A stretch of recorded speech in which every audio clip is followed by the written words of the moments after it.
Magandang umaga po mga kababayan. Meron tayong nasundan na isang lolo mga kababayan. Sobrang tanda na ito mga kababayan, pero tuloy po sa kanyang pagpapadyak.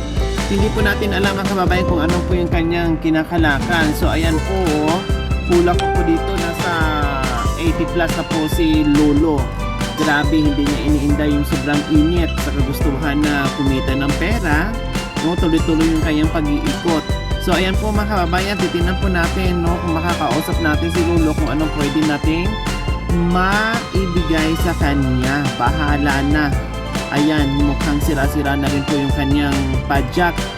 At walang tsinelas. Diyos ko, hindi iniinda ni lolo. At kanina nakita ko bumaba sa padyak niya at nakaapak lang habang tulak-tulak niya yung kanyang bicycle. So ayan po mga kababayan, babae na po natin. At kakausapin natin si lolo.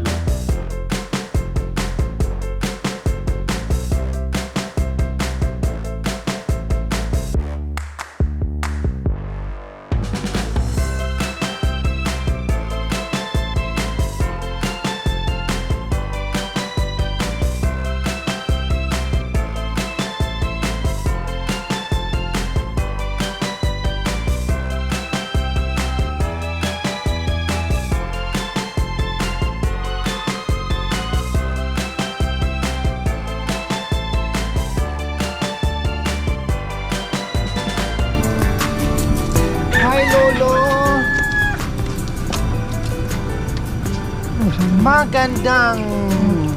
Magandang umaga po sa inyo.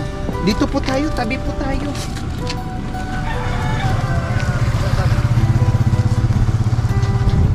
So ayan po si lolo, no? Sinundan namin. Nung unang attempt natin na nilapitan natin si lolo, ay mukhang natakot siya, no? At tinuro niya na parang umayaw siya, nagsinya sa na ayaw at tuloy-tuloy po siya sa kanyang pagpapadyak. Tapos bumaba siya bigla at lalo akong naawa ni lolo kasi ang init-init, nakaapak lang dyan sa simento, nakapaa po si lolo, no? Meron siyang tsinelas, siguro hindi niya sinuot ito habang nagpapadyak kasi hirap siguro ito, no? Mahirapan siya, mahulog yung kanyang tsinelas. Lolo, saan po kayo galing? Saan po kayo galing? Doon sa kwan, Sa bayan? doon sa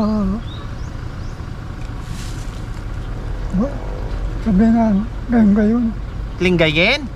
doon sa ngayon, lapit na ngayon. Anong ginawa niyo po doon? Tapos, anong pangalan niyo po, lolo? Piling Suryano. Piling? Si Lolo Piling Soriano. Ilang taon na po kayo, Lolo Piling? Yung sa pangalan ko sa eskwelahan, Francisco. Francisco Piring Soriano. Ilang taon na po kayo? 84. Hindi ako nagkamali. Sabi ko mga 80 plus na. So 84 na po si Lolo Piring. Sa totoong pangalan, Francisco Soriano. 84 years old. Ito po yung nasundan namin mga kababayan. At malayo-layo pa po. Saan pa po kayo pupunta? Pupunta na lupa dyan dito. May lupa isa dyan eh. Galing na ngayon. Dito. Anong lugar na po yun? Langiran. Langiran? Sa Pugo. Langiran. So anong gagawin nyo po doon? Anong gagawin nyo po doon? Sa lupa nyo po dyan? Doon. Bibisitahin nyo po? Wow, ilang ektarya po bang lupa ni lolo? Mamubulbul na maratong. May mga pananim na balatong. Mamimitas po kayo. Ay bakit wala po kayong kasama? Delikado po sa inyo. Mainit pa naman. Dapat nagsama kayo ng apo or anak, pupunta po kayo doon sa lupain nyo or doon sa pananim nyo. Delikado po sa inyo, lalo na mainit po ngayon. Anak ko, umanay kayo. Po? Doon kayo. Yung anak ko. Ano na po? Anak ko lang, huwag ganun, abay ko, hindi Diyan yung anak niya sa... Nandiyan na po yung mga anak nyo. Lalaki, doon sa kayo. Nasaan po si Lula? Dumaan, bahay na eh. Nasa bahay nyo. O, marunong pang magaling pang maglakad. Nakakalakad pa po si Lula? Nakakalakad pa, ba't hindi nyo sinama? Hindi sasama sa bukid. Kasi mainit.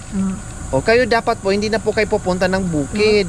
Kasi delikado na po sa inyo at mahina na po kayo. Samantala rin, patang naalo ka na, kuha, tatalar. Kasi nakikita ko po sa hirap na kayo magpadyak. Kanina bumaba pa kayo tapos nakayapak lang dyan sa semento. Napakainit po. O, tapos mamimitas kayo ng munggo po ngayon, Lolo Piring. Mamimitas ka ng munggo. Wow. Mga kababayan, 84 years old, nagbubukid pa, no? At ang layo ng kanyang binabike para from bahay niya papunta doon sa bukid niya, no? Yung pananim niya, bibisitahin niya. Lolo, meron kaming surprise sa inyo, ha? Lolo, pupunta muna tayo sa bahay niyo. Ipapahati ko po yung bigas. Iwan niyo po muna dito. Ito. Punta muna tayo sa inyo, babalik tayo. Tapos, ihatid natin yung bigas doon at grocery, tapos balik po kayo ulit doon. Sasakay muna tayo sa tricycle. Okay lang po sa inyo? Sa bahay na yung sa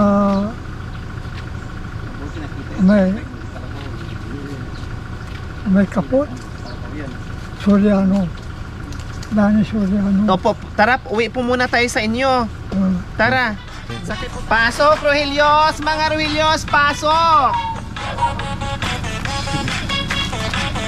Okay, anong meron tayo dyan? Dito po Lolo, may isang sakong bagas po kayo Lolo. Wow! Ito po Lolo.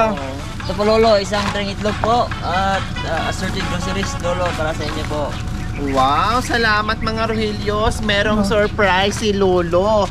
Talagang habang kayo ay nagpapadyak sa tirik ng araw at mayroon palang nakasunod sa inyo na biyaya. No, bukod pa dyan sa groceries, meron kang pambili na masarap na ulam. Oh, di ba, Lolo Piring? Maraming salamat. Walang anuman po. Welcome po, Lolo Francisco Soriano. Ayan. So, hindi akalain ni Lolo Francisco Soriano habang siya ay nagpapadyak, no? Nakasunod tayo sa kanya. Minamasdan ko.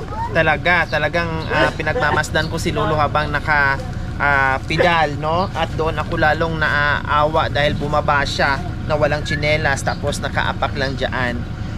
Magtsinelas po kayo, ha? Isuot nyo po yan kasi sobrang init po. No, Lolo? So, ayan mga kababayan, syempre, hirap na rin si Lolo magsalita, no? Importante kahit paano naintindihan natin siya. At magpapasalamat tayo sa walang sawang pagmamahal. Ma'am Rexy Cortez Hardilisa from Daly City, California. Anonymous from Sacramento, California, USA.